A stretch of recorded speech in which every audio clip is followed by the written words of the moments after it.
Today, I'll teach you 3 Chinese greetings that people actually use in real life. 你好，你好，你好， This expression means, hello. This is the most common way to greet people in Chinese. You can use it with anyone. 你好吗？你好吗？你好吗？ This expression means, how are you? This is what many people learn from textbooks. But in real life, Chinese people don't really use this. When I first came to China, I used this expression, and people didn't know how to respond. 吃了吗？吃了吗？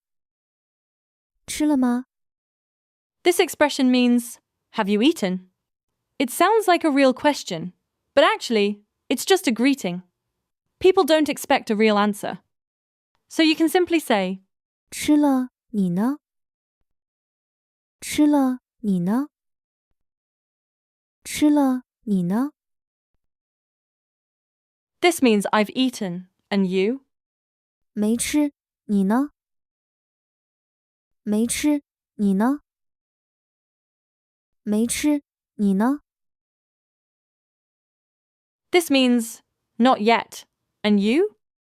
That's enough for a natural conversation. If you're curious why Chinese people use this expression as a greeting, I made a full episode about it.